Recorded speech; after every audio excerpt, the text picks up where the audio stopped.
One.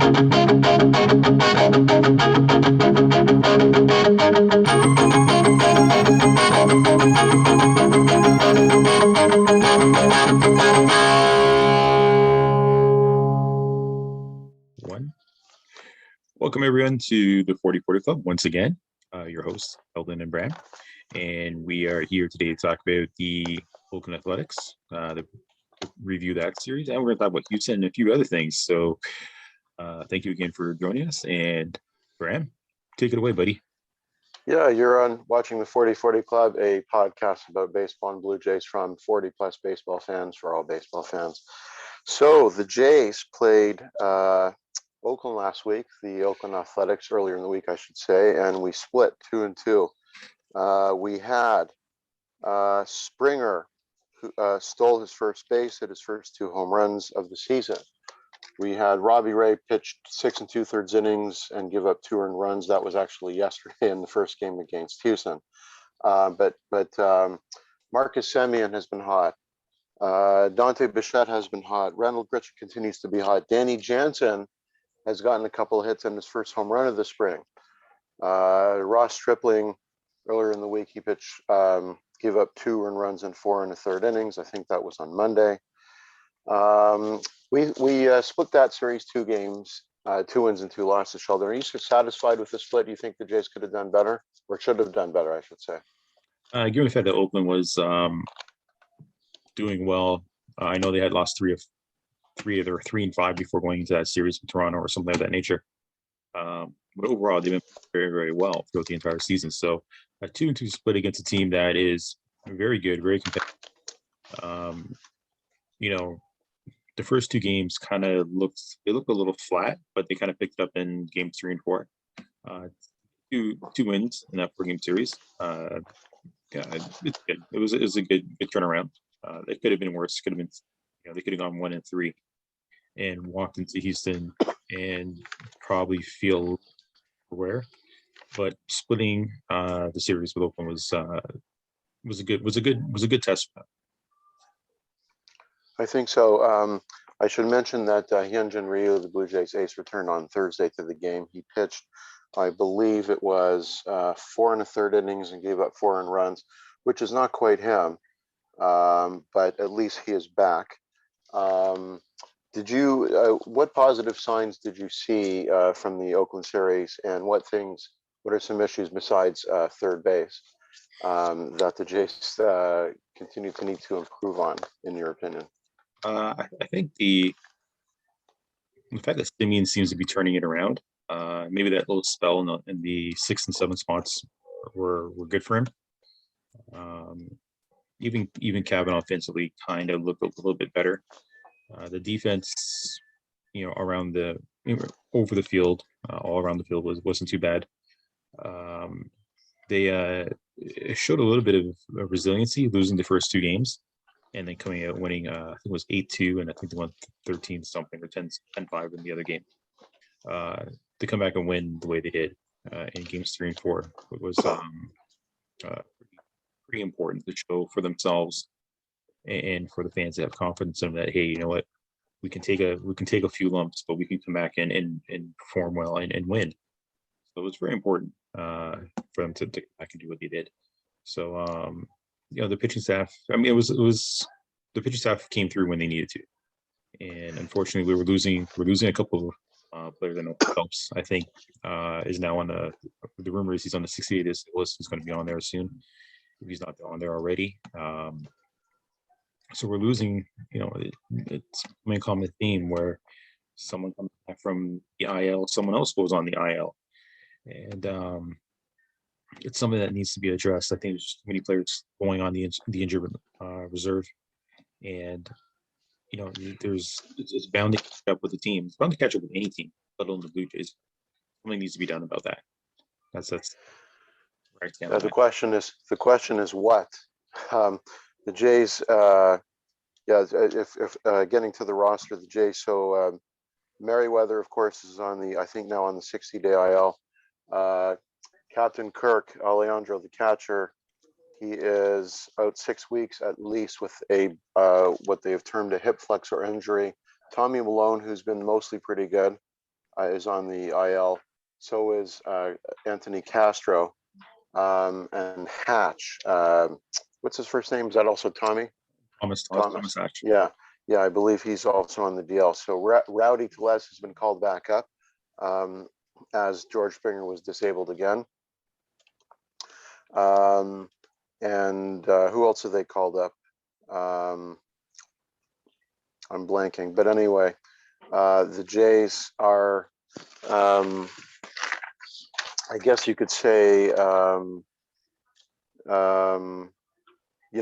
holding their own, is what I meant to say.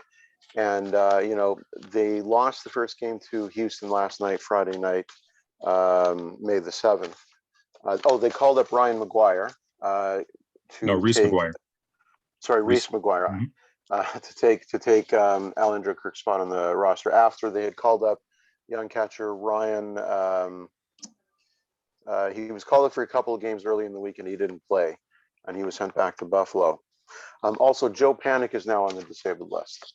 I just read a report though that Charlie Montoyo, Jays manager, believes that he won't be out for too long. Hopefully, just the 10 days.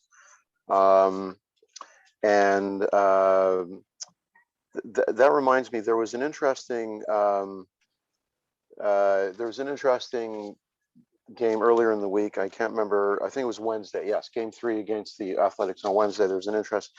What I thought was interesting in the lineup. So when Rowdy wasn't called up and Springer wasn't disabled again until Friday. So on Wednesday, with Springer out of the lineup, you had Biggio playing third base and Panik playing first base, and Rowdy still in the minors. I believe that game Vladdy was the DH. That seems to me to perhaps have been a little backwards. Do you think that's a big deal, or do you think it's good to get Biggio more reps in at third base? Because I kind of think that like Biggio is probably a better first baseman than Panik, who's used to playing on the left side or maybe second base. I think it was good to get Cavan reps at third. He's gonna need more reps there if they feel that he's going to be something of the answer at third base for this season, if not for the future. Joe Panik, he's a veteran. He knows what to do. True. He's very adaptable, and he's very versatile with his skill set. So having him at first, I would prefer to keep Vladdy at first, and put somebody else at DH. But it happened. So, no, it's I was fine with it. Again, more reps for Cavan. The only way these guys are going to get better is to get more reps. Now, then they're all young. Cavan, I think, is 24, 25, and he's in a new position, so he's not going to be a Gold Glover. I know we different shows. I've been on different podcasts and different shows that were talking about Cavan and his defense, and there have been times where I've been critical of his defense, but overall, it's a new position for him. The ball doesn't travel the same way as if you're at second, and there's a factor like the footwork, arm strength, and you can't question commitment to the team because he's doing everything the team has asked him to do. Sure. He's played different positions. You need someone like that. To me, he's a leader on the team. Unfortunately, the result's not there, but he's doing everything he possibly can to help his team win. And if that means putting himself in a position where he's not totally comfortable as a third base or left field, he's going to do it for the better of the team. And you can't really question him on that. He's a true team player. He's kind of like a throwback to players from earlier decades where they'll do whatever it takes to win, and you do need a player like that on your teams. More reps for him at third is always good, but eventually they're going to have to figure out for the future. It's going to be the third baseman. If not, then maybe move him into a full-time utility role where he plays left. He does play center. He plays right. I would like to try him in center to see what he would do, but he gets a second when Simeon played for Bose on the as a DH. Put him at first for a little bit, but I think the bulk of his defensive playing time needs to be out there to give him the reps that he needs. And hopefully that works out. I can't fault your logic. I kind of disagreed with it for that game, but he does, I guess, more reps at third can't hurt him. The only thing with that was that, with Springer out and before that, Teoscar Hernandez, who came back almost a week ago, I believe about a week ago, um, Biggio had started games in left and right. He started games at 5 positions this year. I'm not sure I'd like to see him in center. I think that's one where you want your best defender, and right now that's Randall Grichuk. Oh, actually, well, Jonathan Davis is up, so if he's starting, he would start in center. But otherwise, Grich in center. Today, the lineup I think is the same as last night. You have everyone at their usual positions. Tellez is starting at DH and batting 6th, I believe, and leading off again is Marcus Semien, who has been also hot for the Jays. And going back to the Oakland series for a moment, Steven Matz had a second bad start. I heard Kevin Barker on Sportsnet Radio talking about how he would like Matz to go back to what he was doing for the first 4 starts. I guess that was using some more of his off-speed pitches to complement his breaking ball, and perhaps he's not been locating it well. Anthony Kay as well also didn't have such a great start. I believe he is penciled in to start the game on Sunday tomorrow versus Houston. No, they actually they made a change. That it's going to be Nate Pearson. They're going to call up Pearson, and it looks like Pearson's going to be taking that start. Really? Well, thank you. I had not heard that news yet. So that's what they're leading to, that start. That is a bit of a surprise. Pearson, he pitched in one minor league start with the Bisons, who started their season on Tuesday. Nate Pearson, he went 3 2/3 innings, gave it 4 hits, 1 earned run, 1 walk, and 8 strikeouts. So I believe he threw something like, I forgot to write it down, but I think it was like 75, 80 pitches, somewhere in there.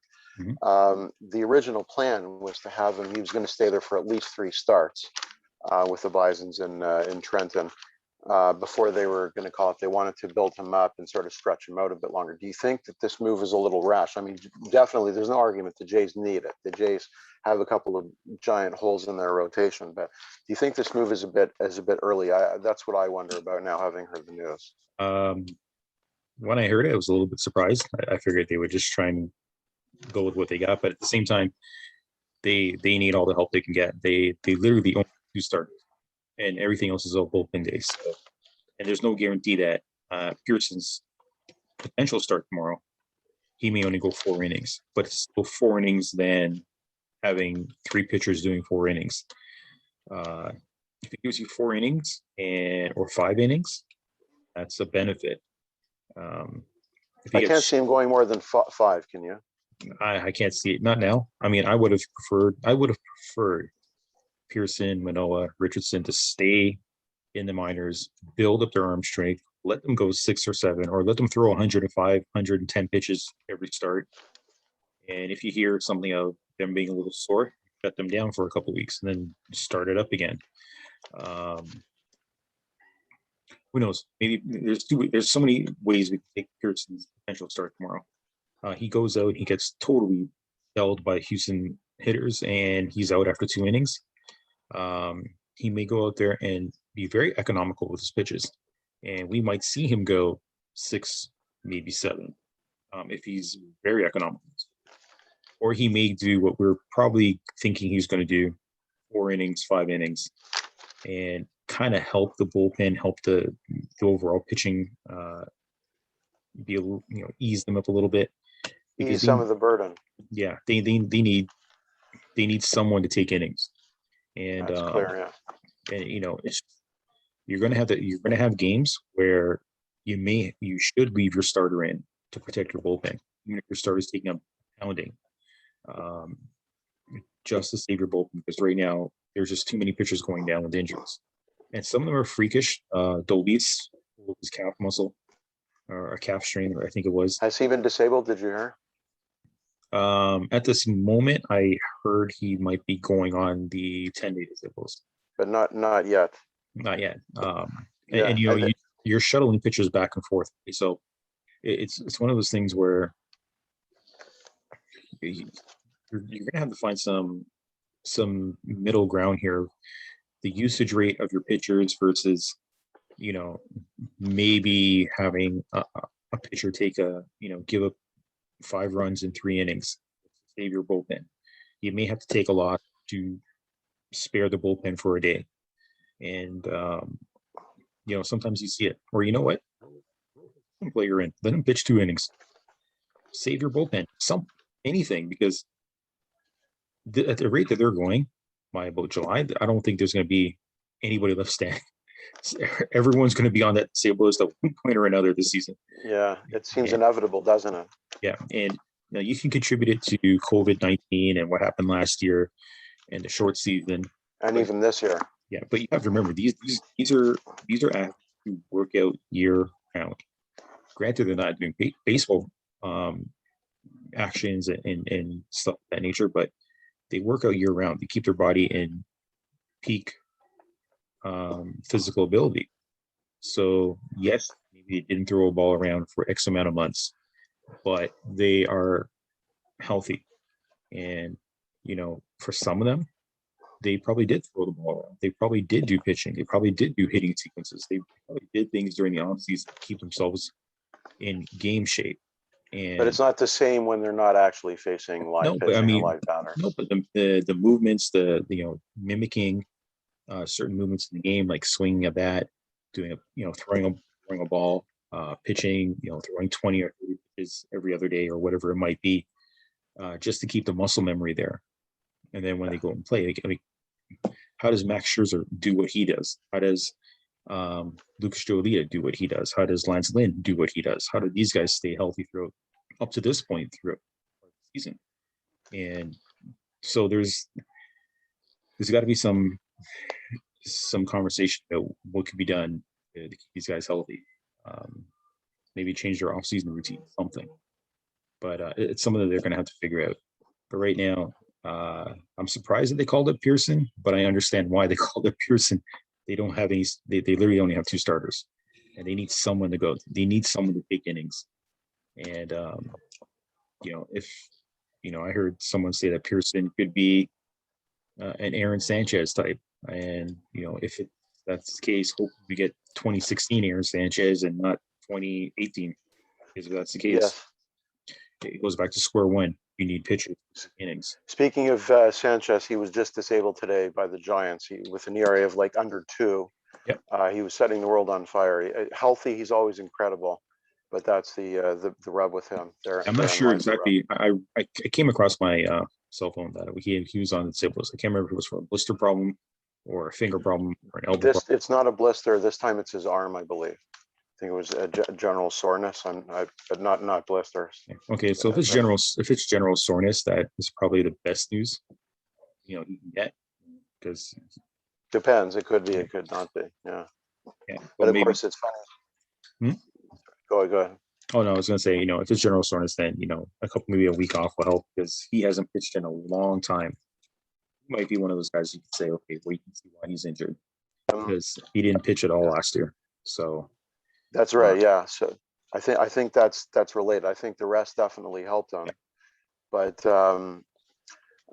it's funny. Of course, I had just mentioned in our last episode, wouldn't the Jays look great if they hadn't traded him for Fisher, and they still had him, of course. But now apparently I jinxed it. So I got to be a lot more careful what I say when conjecturing. There were some other good signs from the Jays. We had, by the way, actually going back to other roster moves, Tanner Roark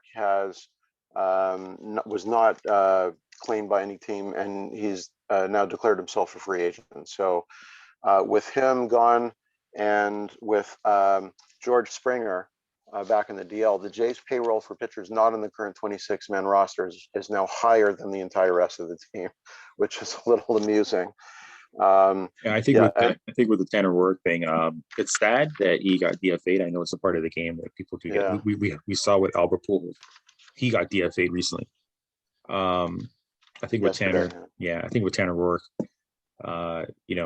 everybody who knows me knows that I try to be as optimistic as I can with him.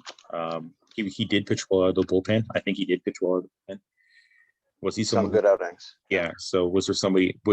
maybe this could have been a mutual agreement where he didn't want to do this anymore, or maybe, I mean, we don't know what the situation is. We know he left the team for a family emergency, so maybe that's what it is, and they just decided, okay, it's a mutual agreement. We don't know. We were not in that conversation, obviously, I but think it's more performance related. I don't have the stats in front of me, but he was yeah, not I mean, at all consistent. if you take him out of if you see what he did in the bullpen, is exactly what you would want in the bullpen right now. Someone who can go 2 or 3 innings, and pitch decently. He Yeah, did it pitch, would be nice to have him there. yeah, but as Yeah, it is you right can now, never have too many arms in the bullpen. um, I can see a team picking him up. I can see a team like Oakland picking him up. I see a team like Detroit picking him up. I see a team like Pittsburgh picking him up. For sure. I can even see a team Detroit like could use Washington. anybody. Yeah, I can see Yeah. Washington picking him up and kind of reuniting with him to see what they can get out of him. So, I mean, I still feel there's something left in that tank. I just don't know how much is left, but I still feel that there is. And maybe going to the National League will help him out. I was just So, going to say that. Yeah, I wish him all the best. me too. Yeah. But not against the Jays, of course. But that's With- one reason with- I would like him to go to the National League. With our luck, he'll go to a team and then he sees the Jays and he throws like 7 innings of 1 hit ball. Yeah, it's strike out 15 batters. Yeah. Trent Thornton, who's been another guy who has started this season and last season, he's been good in relief. He's kind of converted to that role so well. So far, so good. I believe he's pitching generally about 2 innings at a time. I think he's someone, having been a starter for his entire career, who could throw, if necessary, 3 or 4 innings. Although that doesn't seem to be the trend in baseball. I think hardly anybody throws more than 1 inning these days. We have on some other roster notes, by the way. Yeah, we talked about Ryu. He gave up 4 earned runs in 5 innings pitched, 6 strikeouts and 1 walk. I think it was a little bit of the rust. I think he should be okay his next start. I don't think that's too big of a concern. The Jays actually won on Wednesday, 9-4. They kind of drugged Oakland with no home runs. That was kind of interesting. So, but then again, their bats were kind of silent last night on the first game versus Houston. You like to think that their bats are coming around and they're starting to play some of that fundamental baseball we've talked about that they really need to be working on. We've talked about that. They really need to be, play station to station baseball. Stole the base. I think Bichette stole his first and second bases. I'm not sure, but it's nice to see, even power hitters, just catch the defense napping and steal a base, because that can only help the team, assuming you're not getting caught at a rate that's too much. Bergen has been good. He's been up with the Jays, I think, for the 3rd time now. What's his first name? I keep wanting to say Jeremy. Travis, I think it's Travis Bergen. Travis Bergen, thank you. I don't know why I was thinking of Jeremy. I have 2 friends named Jeremy. Maybe that's it. But he's been good. Joel Payamps has been good in his appearances. We had Robbie Ray. So the Jays faced, a pretty good Bassett. I can't remember his first name, but for the Oakland A's, young stud starter. So Ray gave up 3 earned runs in 6 innings pitched, including 2 solo home runs, but it was still a decent performance, and I think he still needs to be in the rotation for now. That's still, I believe, defined as a quality start. What do you think on his start there? Oh, Robbie Ray's not coming out. People may not like that idea, but Robbie Ray's not coming out of that starting rotation. They need him. They need him badly. Even if he gives you 5 innings and he kind of, that's all he can give you, then that's all he can give you.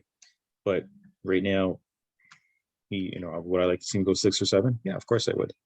But 5 is, you're getting 5 from him, go with it. Roll him out there every 5 days, 4 days. It is what it is right now, because I'm just actually looking at his last start, 6 innings, 9 Ks. So he did go 6, which is what you want. You want him to go 6. I forgot to mention the 9K. Yeah, that's impressive. Yeah. And then, you had Romano, Atwood, and Berkey. That was the same game where Phelps got hurt. So that works out. Could Chatwood be a person who can go 2 or 3 innings at a time? Yes, he's got experience as a starter. It's just one of those things where uh, what do you do? Like I don't, you can't really criticize Charlie Montoya on this because he just doesn't have the arms, doesn't have the arms to go 5 or 6. He has the Uh, quantity, but not the stamina yeah, in he has those the arms. quantity right now. He has the quantity, but he doesn't have the quality starter. Yeah, Other than Ryu, Robbie Ray, I think Steven Matz is fine. I know he's had some issues. last couple Um, of starts. yeah, but you know what, he is what he is. He's a guy who'll give you close to 180 innings, maybe 200. He's never thrown 200. He's thrown 190 something, 99, I think. Yeah, I think he's had some injuries in his career with the Mets. Hopefully, He's been roughed up. He's been all over the place.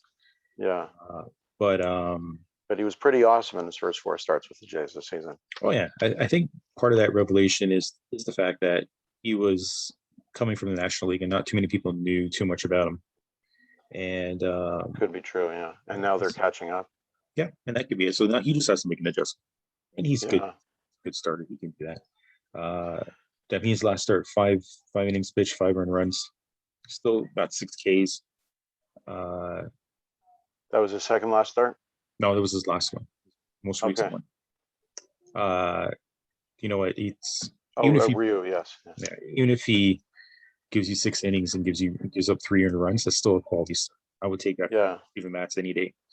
And if his ERA looks like it's 4.5, okay, but still he's giving you a quality start. So I'll take it. I know some people are kind of. I mean, even I'm a little concerned. Is this a decline for him? Is he going to continue declining, or is he going to?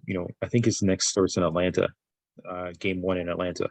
And if that's the On case, Monday, or is it Tuesday? I think it's Sorry. Tuesday. Yeah, off day Monday, I believe. Yeah. So it's just one of those things where, we'll see what he does in this next start. Actually, no, sorry, he starts tonight. Yeah, Oh, she's Ryu's actually starting. no. Matz is Matz is starting tonight, Wednesday, Thursday, Friday. Wait, starting did tonight. Matz pitch on Monday or Tuesday? He pitched against Oakland He pitched Monday. He Monday. pitched game 1. Yes. So today is his regular turn. That's right. Forgot to mention that. My bad. Yeah. So we have, in that start that you were talking about, not Matt's start, but when we had, I think it was Wednesday in Ray's start, the Jays kind of, he gave up 3 runs, but the Jays kind of slugged it out to come out on top. And then Thursday, of course, they slug it out. They had Grichuk, Jensen, and Semien all hit home runs, and they won 10-4. It was a little bit of a romp, and it was a fun game. The Jays, there's kind of, the team could relax. It wasn't. They didn't. I don't think got their big runs until like the 6th inning. But to really surge out ahead. But as we said earlier, hopefully those are signs the hitting is coming around. And that they're willing to not just put up the home runs, but the station-to-station baseball. Yeah, so we said Phelps was DL'd, and I believe Tice was called up in his stead. And I think he pitched the other day a scoreless inning. What was it, scoreless? Yeah, I think so. But yeah, so he's given up a run in 1 or 2 of his starts, but he's mostly been pretty good, as most of the Jays relievers are. I think they're still the top bullpen ERA, or second to the top bullpen ERA in baseball right now. And as you said, that's not going to sustain itself unless we get some help in that rotation. I want to briefly touch on the minor leagues. So we did discuss Pearson already, who's being called up to start tomorrow. Actually, before I get into that more, who do you think the Jays are going to send back out when Pearson is called up? Will it be Tice. Payamps?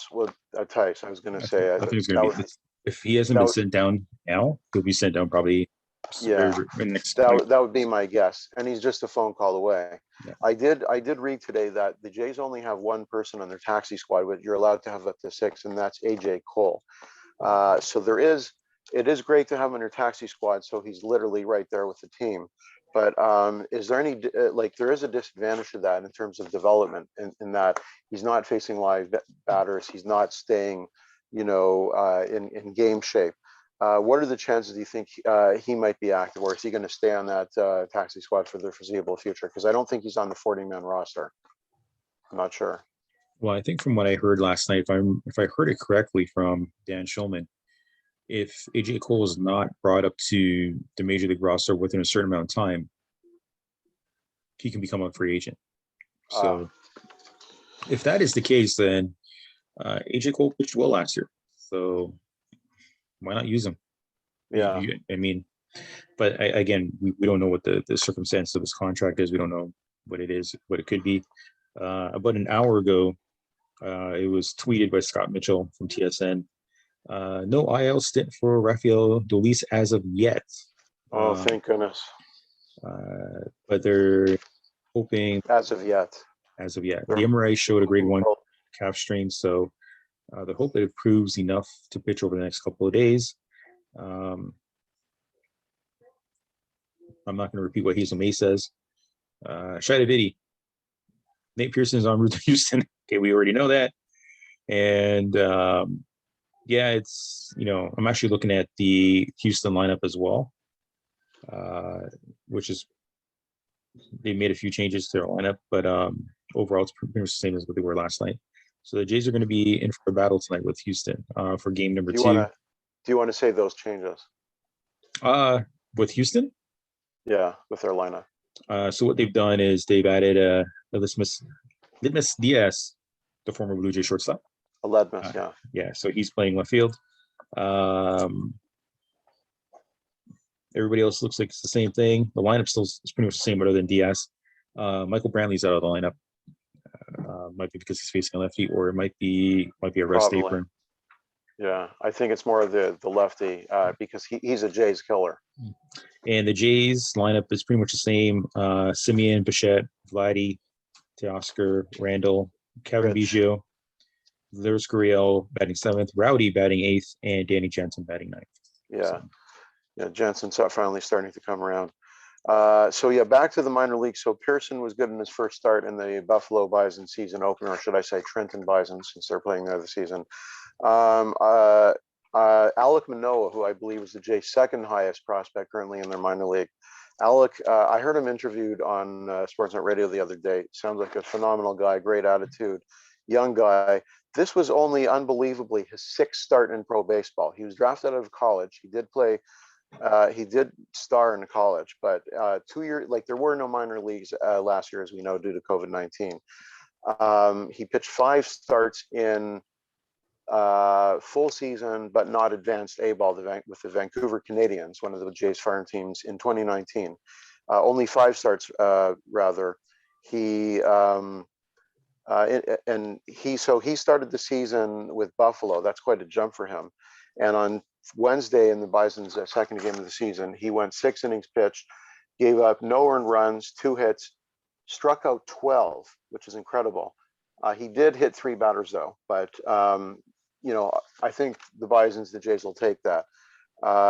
This is a great sign for the Jays. I can't see him bringing up immediately or soon. I think, given again that he has limited experience in pro baseball, never mind the majors, I think they might want to give him a few starts, but who knows? As what happened with Pearson with the announcement a short time ago, that could change. But this kid seems to be a fireballing thrower with some good control. And, he seems to be more than a diamond in the rough. He seems to be the real deal. And we'll find out, soon enough. If he continues like this, I could see him being up before June even. But they may not want to rush him. They may want to take a good long look at him. And then finally, Simeon Woods Richardson, who I believe is either the 3rd or 4th top prospect. He is beginning the season with the New Hampshire, what's their nickname again? River Cats. River Cats, yeah, thank you. Which is the Blue Jays' second highest farm team at Double-A. So in his first start on Wednesday, I believe it was, Thursday, he went 4 innings pitched, gave up 1 earned run, 1 walk, 8 strikeouts on 76 pitches. So he only went 4 innings, but that is a very good start. I think they were probably happy with that, and they probably want to stretch him out a bit more. I have no doubt that he would be up with the Jays at some point this season. I think they do want to see what he can do for an extended period at Double-A, and then probably he'll get moved up to Buffalo at some point. But wouldn't that be exciting to see those 3 guys who are stud starters in a Jays uniform this season? I mean, you can think of what that could do to bolster the rotation and the entire roster. obviously, I don't think the Jays can count on that so far, but if they continue to progress as they showed in their first start, can you see the Jays rather, instead of making a trade, relying on Manoah and or Woods Richardson to join the rotation at some point, or do you think it would be more likely they would go the trade route, Um, assuming that the spots in the rotation would continue to be holes, where the Jays have bullpen days?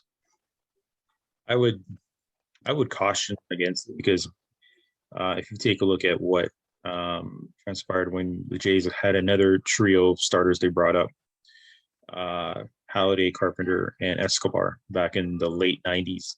And they were kind of just all over the place. Halliday was in the bullpen, Escobar was in the bullpen, they were starters. They were kind of bouncing around, and Carpenter blew out his arm. We lost him. And, it could be a lot of that stuff. I think they should really take time with them. I know they want to, they're performing well. They did one start each, man. Like, let's temper the expectations here. Give them their time in the minors, man. Let them grow. Let them go through some adversity. Let them, go through some struggles of, hey, I got base loaded with one out and I'm facing a certain hitter. Let me work my way through it. Instead of trying to learn that at the major league level, let them learn it at the minor league level where there's less pressure and they can actually savor the moment and understand the moment. Because as we've seen at the major league level, managers are not managers. They are spreadsheet, analyzers. So I love that quote. I'm going to be using that. Yeah, that's what they are. So, is that original? It's original. It's original. Yeah, it's mine. Good. Yeah. You can use it. I got it. But that's what they are. They're spreadsheet analyzers. So they're going to look at it and say, oh, well, okay, I'm going to take them out. And they don't really learn how to get themselves out of a situation or a jam. And it's annoying because, deep down, I think every fan knows these guys should get the opportunity to get into a position. Let's see if they can work their way out of it. That's the only way they're going to learn. But do it at the minor league level. Let them go through some of the battles that they need to go through.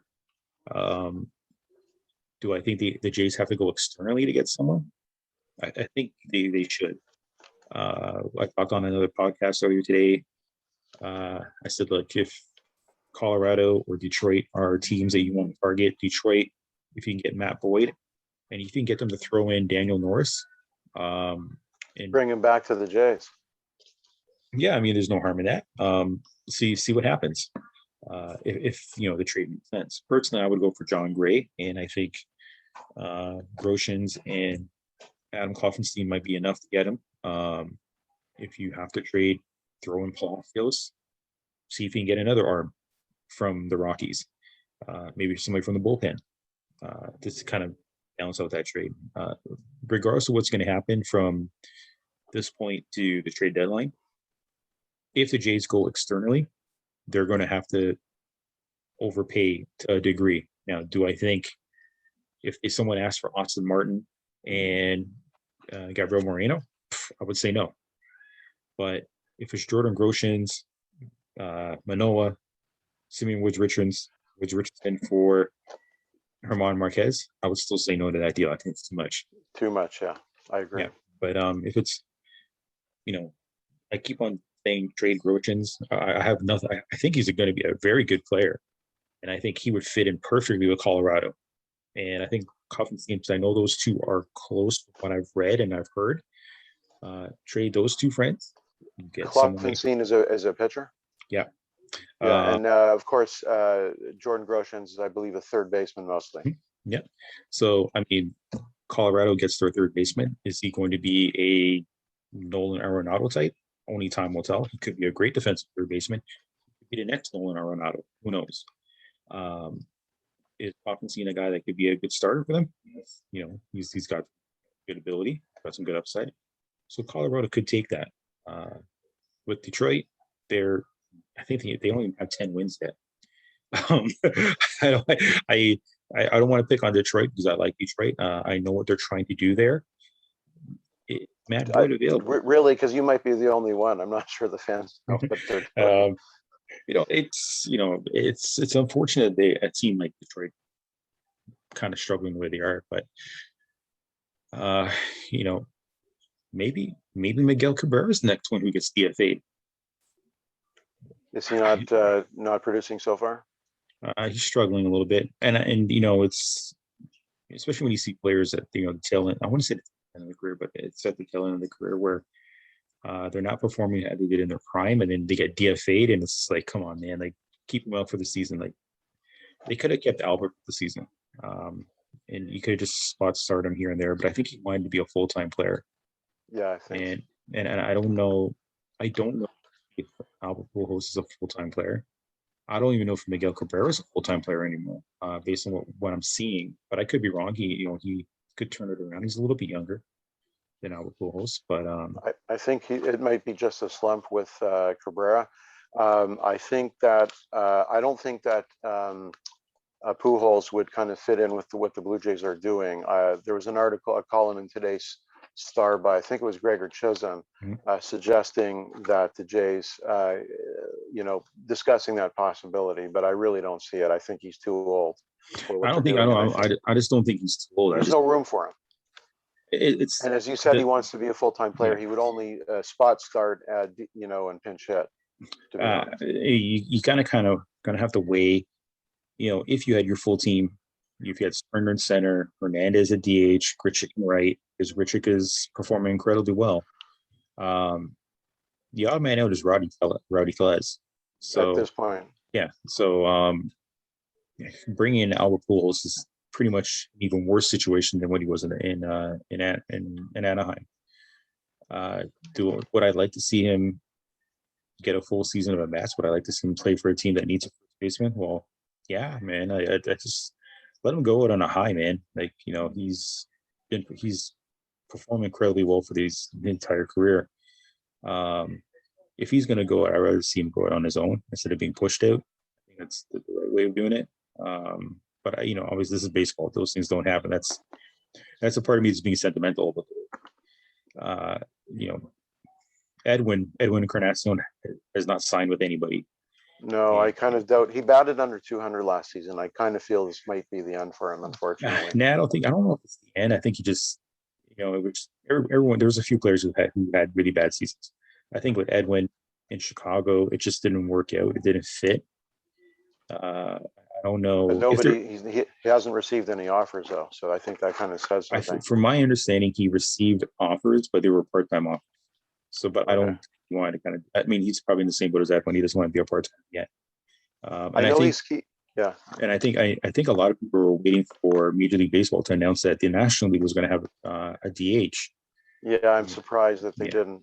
I would have rather had they stuck with the National League DH than the 7-inning doubleheaders or the runner on second and extra innings, as we talked about in the previous episode, which is a bastardization of the game. Yeah, I'm not for the 7-inning doubleheaders. I'm okay with the runner on second. I kind of live with that. I'm not a fan of it, but I can live with it. But yeah, they could do the DH. They can do the DH in the NL, and I just don't know. I know we've talked about it before, but I just don't understand how they can just say no to that idea. There's absolutely nothing that can say that. I can see. Sorry. No, I was going to say there's nothing they can do to change our mind on the DH in the National League. I think it worked out well. I think fans liked it. Keep it. Again, it's fans. It's always about what they want. I think it is time to make it universal, because it's always noticeable in interleague play and the World Series, the discrepancy. The American League teams have an advantage in their parks, and the National League teams have an advantage in their parks. But I think the advantage is greater on the side of American League teams because of DH. So I'd love to see that evened out. And all pitchers think they're good hitters, but honestly, other than Shohei Ohtani, who is, one of a kind, they really aren't, and nobody really wants to see them bat. It does take away that strategy with should you pull him for a pinch hitter in the National League, as they do. But I'm fine with that. I grew up on the DH watching the Jays in the American League, so Can you imagine if Shohei Ohtani's if he's in the World Series and he's playing in a National League ballpark? Well, geez, man, you could put him in the lineup. Yeah, that's what I thought of when they signed him. I was surprised the National League team didn't sign him. Yeah, a little bit. Yeah, like the Dodgers. I can see Edwin. By the way, I have Edwin on Instagram. He is working out and staying in shape according to what he's posting. I could see a team signing him or Votto. if it's a young team that's challenging, driving hard for the playoffs, and they need some veteran leadership, and maybe they have an injury or two, I could see them getting someone part time, or if as a fill in for a disabled list stint. Which I believe is why the Yankees traded for Edwin a couple of years ago when they had, was it Void on the deal at the time? It was on the deal. They had so many people on the deal. It's just, Yeah. I can't even remember who was on the deal. Yeah, I think it was Stanton. It was Stanton. Stanton, yeah. But in any case, I can't see at least Edwin getting a full-time job at this point unless someone major is injured, and then he could get a shot. It could be the same for Votto, but given that, Votto has played this season and Edwin has not, and Votto is a future Hall of Famer, and Edwin would really honestly be sort of on the outside bubble for Hall of Fame at this point. I think it's more likely that Votto would get a job at this point. Well, Votto's hurt now. Votto's on the, I think he's on the disabled list. Not Votto, I'm sorry. Pujols. Yeah. I think it's more likely that Edwin would get a job than Pujols. Yeah. Sorry, other way around. I think it's more likely that Pujols would get a job. I'm awake now. Good morning. Yeah, I think it's not as likely that Edwin would get a job as it would be for Pujols to be signed and get a job. Yeah, like I said, if they had the full-time DH in the National League, I think Edwin would have been signed to somebody. Yeah. So yeah, somebody. I agree with that, definitely. I think we've covered most of the topics we need to cover. Is there anything more you want to talk about? Yeah, I think we talk about Houston and Toronto and what's been going on in their series. I know we lost the first game. The second game's on currently right now. Christian Javier kind of just mowed through the top of the lineup at the moment. He struck with Simeon, Bichette, he got out, and looks like Vladdy, he got out as well. The Jays are going to be in a fight with Houston. Houston's not a bad team. Despite what we think about Houston and the organization itself, they still got some good players on there, and they can still perform very, very well, as we've seen. They kind of battled New York and did really well. Still a phenomenal team. Yeah. Is Altuve out? Nope, he's playing. He's batting lead off for them. So right now the lineup did he play last night? Yeah. It was Altuve. Okay. So right now the lineup is Altuve, Diaz, Bregman, Alvarez, Gurriel, Correa, Tucker, Miles Straw, and the catcher is Martin Maldonado. What position is Straw? Second? Straw is center field.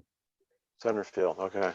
I have a suggestion for a theme music at the Minute Maid Field. What's it called now in Houston? What used to be Minute Maid Field. Garbage can. I was going to say the theme song should be "Bang the Drum Slowly." For whatever from that movie, or if they make a movie on the scandal, it should be called "Bang the Drum Slowly" too. That was a baseball movie, but on a much sadder topic.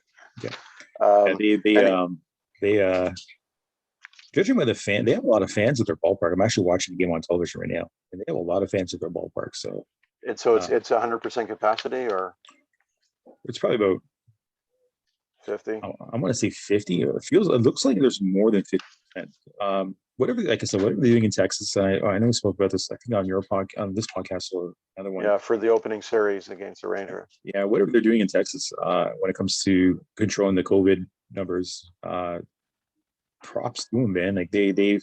Really? I give them credit. I mean, if there was any indiscrepancies or any issues, I think we would have probably heard about them right now. But I think Texas.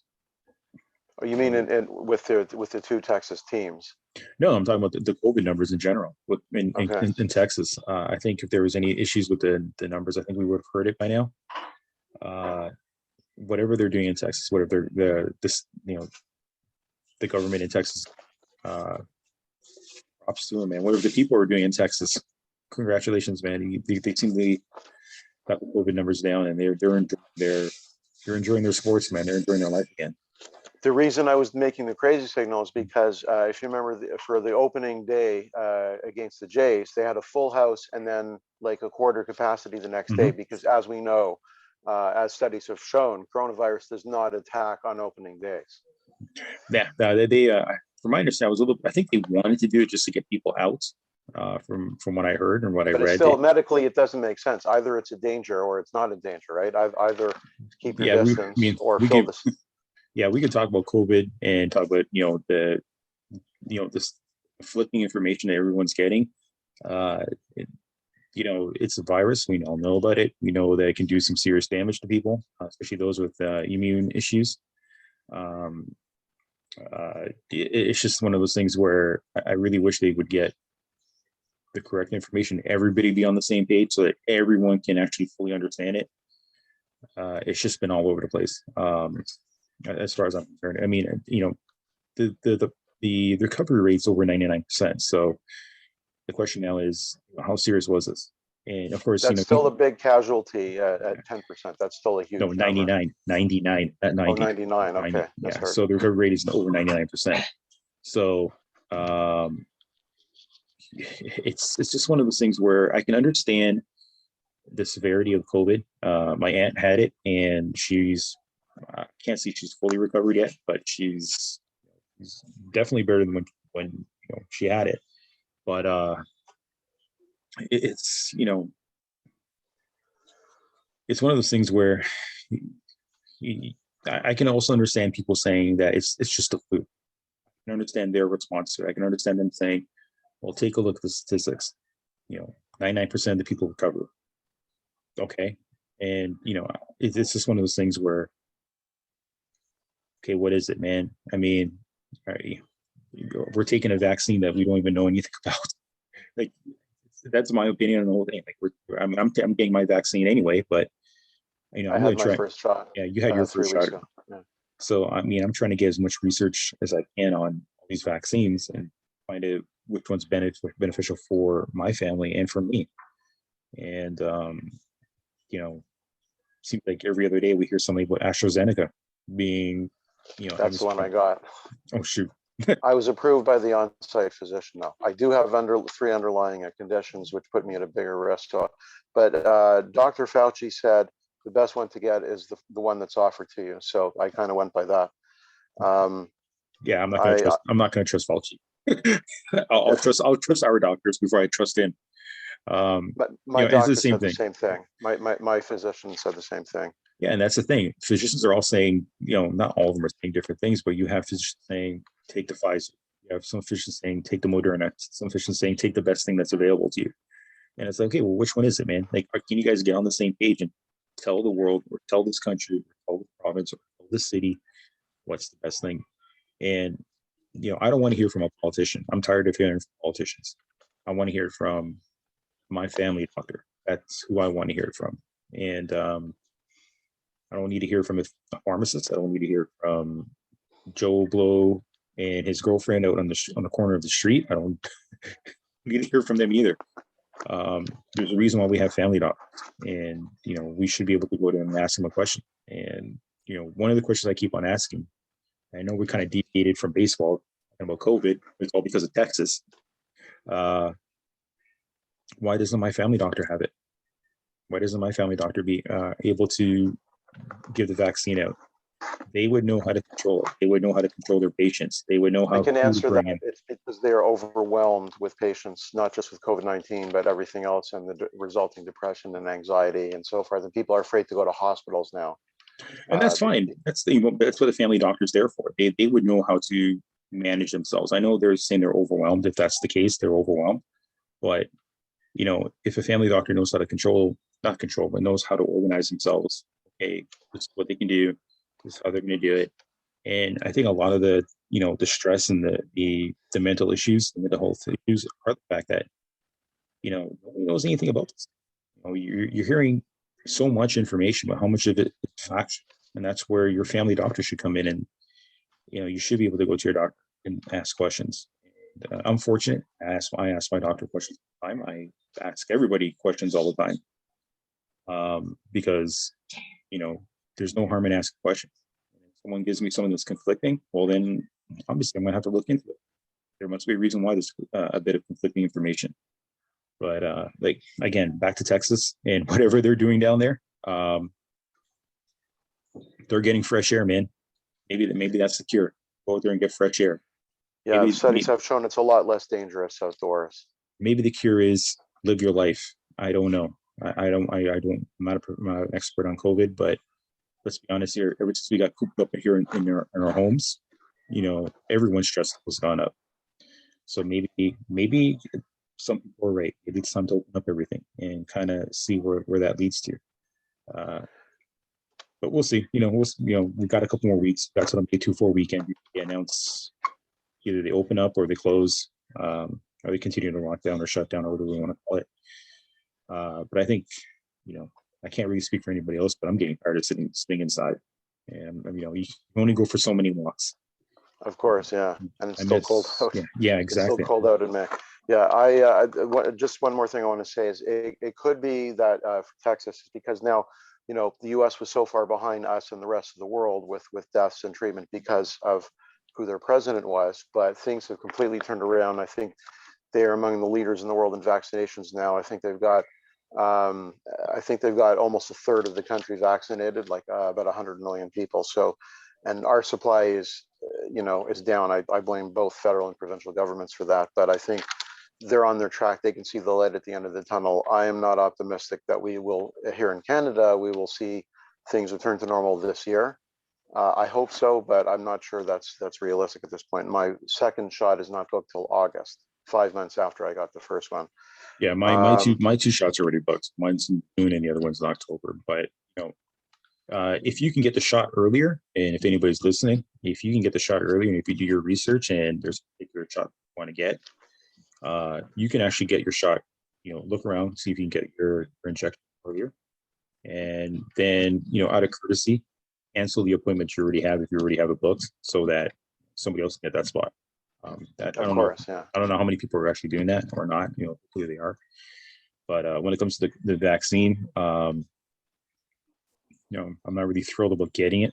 I'm not really. I mean, I don't know enough to inject myself or have injected something I don't know too much about. But I think the way it's going right now is that eventually everybody will have to get vaccinated if they want to have some level of freedom to fly and whatever it might be. So for that benefit, I'm going to have to get it whether I like it or not. It's just it's just a total mess. I mean, as far as the Kevin Biggio just hit a home run. Good boy. A 2-run home run. Double. Very good boy. Awesome. Well, maybe we should leave it there and go watch or listen to the game. That kind of brings us to our end of podcast segment, memorabilia. And again, you're watching the 40/40 Club baseball podcast. Should we start with you this time? Baseball memorabilia. I don't have a baseball memorabilia, but I got a basketball memorabilia. It's from the Toronto Raptors. Well, you could talk about your hat. Yeah, okay. So my Oakland A's memorabilia hat that I'm just wearing, not a memorabilia hat, just a regular hat. I actually got this because there was a player on the team. He just got traded, recently got traded, Chris Davis. He actually played for Milwaukee, and he was up. He was traded, I want to say 2015 or 2014 or 2015, one of those 2 years. And he went from Milwaukee, where he hit 27 home runs 1 year, to Oakland, and he started popping 40 home runs a year. And at the time, I was like, I wanted the Jays to get him. Because I thought that this is a guy who has got untapped potential. And that lineup, if that lineup would have been killer at Chris Davis on the team. And I'm just doing a quick check about him. He's with Texas now, I believe, right? They traded him for Elvis Andrus. Yep. Which on their end, it made sense because he was a guy that could help them at the DH spot and a little bit in the outfield. But they also wanted to get rid of Elvis Andrus because he was going to be a very expensive backup to everybody. And I don't think they wanted to go down that road. It's not like they couldn't. They've done it before with Michael Young, and he was their backup. But he was able to third, short, second, first. So there's a Several positions. Yeah. Yeah, so he was able to play several positions. So um, he was traded at the end of 2015. He played 2016 in Oakland. So back to what I was saying about the lineup in 2016, if we had gotten him instead of having Michael Saunders, who had a very good first half season. He was He was an all-star player. I remember, and then fell off a cliff. Yeah, that was disappointing. That was very disappointing. But if we had gotten Chris Davis and he kind of tucked him in that lineup behind Edwin, behind Jose, behind Josh Johnson, with Justin Smoke, and with Russell Martin and Troy Tulowitzki, that would have been a deadly lineup, man. But it didn't happen. So I wish the hat. Yeah, that's why I got the hat for him, man. I was so happy that I didn't know what he was going to do in Oakland. I honestly didn't think he was going to hit 40. But I got the hat because it was him. Also, it was, support. He's a short guy. I'm a short guy, so support short guys. And you're not that short. I'm about 5'10", I think. 5'9". You're taller than me. I'm 5'9". Okay, so That's I'm average probably height. I'm 5. It's short for a basketball player. Yeah, I think okay. Then I'm 5'10". So I know I'm like a touch taller than you. Yeah. So I always wanted to get a Texas hat. So now I have another reason to get it. But yeah, for him, I mean, there's that. Then I also got the here. This I don't know if you can see it. That's the Raptors schedule from 2001. I'm still trying to locate my John Olerud autograph, but this one here I got Lenny Wilkins, who autographed that for me, and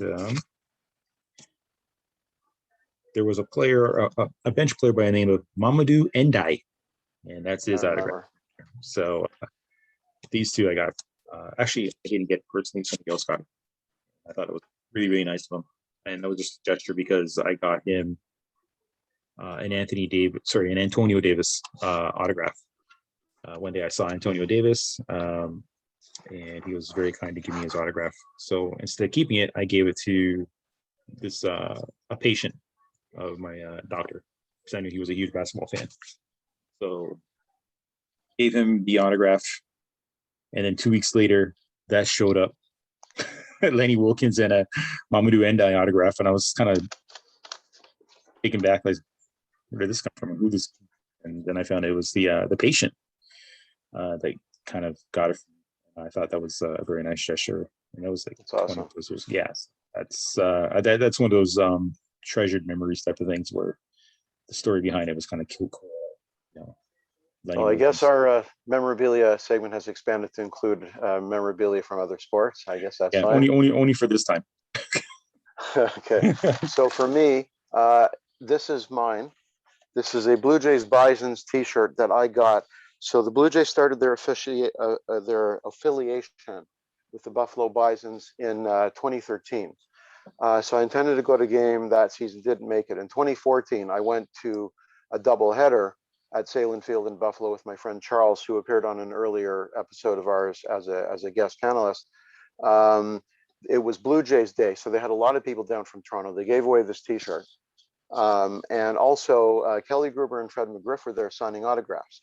So as I mentioned, it was a doubleheader, I think, to make up a rainout, probably. So the first game, so at the end of the first game, Charles goes inside to the concourse to line up to get Kelly Gruber and Fred McGriff's autographs. He did not return to the fifth inning of the second game of the seven inning doubleheader. So I think it was the fifth inning.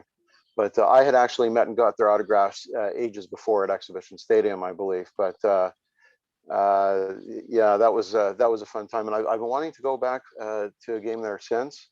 Haven't made it. I guess probably won't this season with COVID, but maybe next season. Will you be able to go across the border? I don't think so. Well, that's why I said probably next season, because I don't see that happening this year. But it is a beautiful ballpark, and of course the Jays have been making renovations while the Bisons play in Trenton this month, and then the Blue Jays will be moving back to Buffalo with the improvements for June the 1st. Anyway, so does that about cover it for this episode? Yep. So we'll try and pump these out a little bit more. We've been having technical issues. The second audio video guy we fired because he never showed up to work. So we'll see if we can pump these out a little bit more. Catch this, the 4040 Club on YouTube and on Instagram, as well as we're going to try and post it on a podcast or like on one of the podcasts like Spotify or Anchor was the other one I've been experimenting with Into the Gaps. So that one worked out well. So we'll try and do these on there if we can, if we get the time to do it. So, there's more content coming. I know it's been kind of up and down a little bit, but there's more content. There's a lot more content coming. So, and yet we still managed to go for an hour. This is what happens when you get two old guys talking. You just talk about stuff. Yeah, especially you and me. Mm-hmm. Anyway, you've been watching the 4040 Club, which is a podcast by 40-something Jays and baseball fans for all baseball fans. And thanks for tuning in. All right, take care, everybody. Be safe.